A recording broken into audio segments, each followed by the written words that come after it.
Assalamualaikum warahmatullahi wabarakatuh. Bismillahirrahmanirrahim. Alhamdulillahi rabbil alamin. Assalatu wassalamu ala asyrafil anbiya wal mursalin, amma ba'du. Hadirin wal hadirat jamaah rahimakumullah. Alhamdulillah, sampai saat ini kita masih diberikan kesempatan oleh Allah untuk melaksanakan puasa Ramadan. Semoga puasa Ramadan yang kita lakukan diberikan pahala yang utama oleh Allah Subhanahu wa Ta'ala. Amin ya Rabbal Alamin.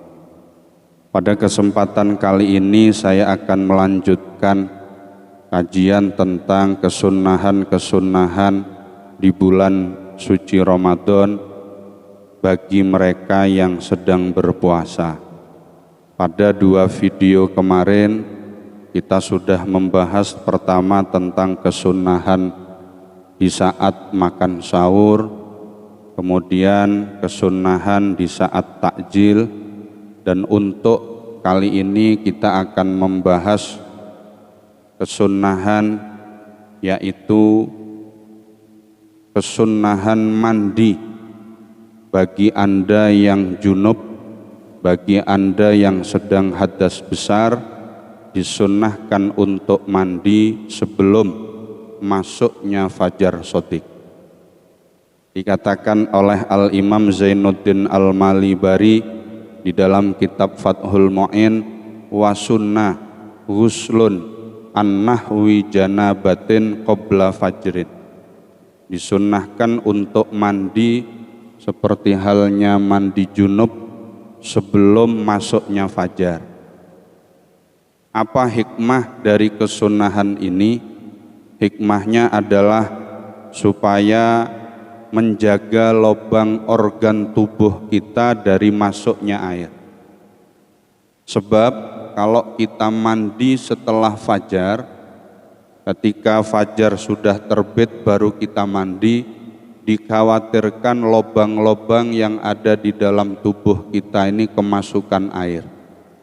Sehingga ketika lubang-lubang tubuh kita kemasukan air, maka akan berbahaya, bisa-bisa puasanya menjadi batal.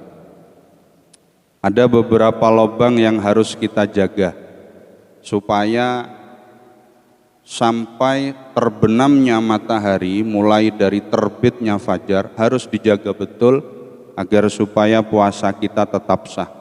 Pertama adalah lubang telinga kita. Hati-hati ketika panjenengan mandi, ini lubang telinga harus dijaga. Jangan sampai kemudian kemasukan air. Meskipun tidak setiap kemasukan air pasti membatalkan, tidak. Tetapi kita harus tetap menjaga supaya telinga kita ini tidak kemasukan air. Kedua adalah lubang alat kemaluan, farji atau penis. Jangan sampai kemasukan air. Karena kalau kemasukan air berbahaya bagi kita yang sedang berpuasa. Ketiga adalah lubang puting. Lubang puting ini juga harus dijaga supaya tidak kemasukan air. Karena di dalam keterangannya Al-Imam Zainuddin Al-Malibari, kalau ada air yang masuk melalui lubang puting, ini akan dapat membatalkan puasa. Karena lubang puting atau ihlil ini dikategorikan sebagai jauf. Yang keempat adalah lubang dubur. Hati-hati ketika kita buang air besar sesudah fajar, maka hati-hati jangan sampai kemudian tangan kita masuk terlalu jauh sehingga dikhawatirkan air ini masuk ke dubur, maka akhirnya akan membatalkan puasa kita. Kalau bisa, kata para ulama al-ahwat, kita harus lebih berhati-hati.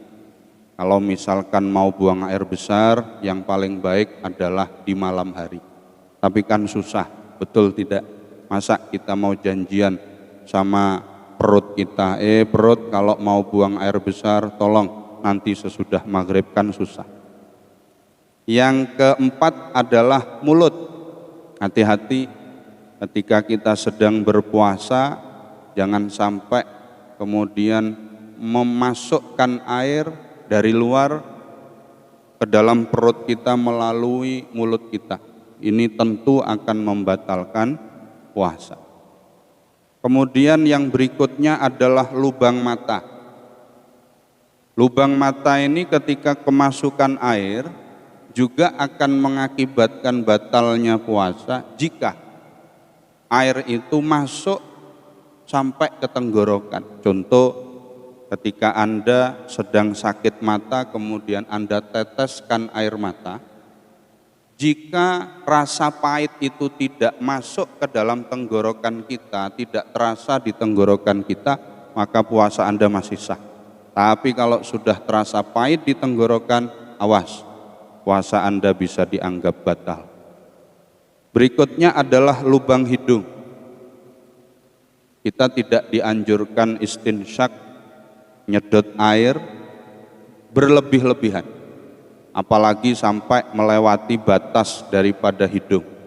Ketika melewati khayshum, batas daripada hidung yang kalau kena air terasa sakit, ini akan membatalkan puasa kita.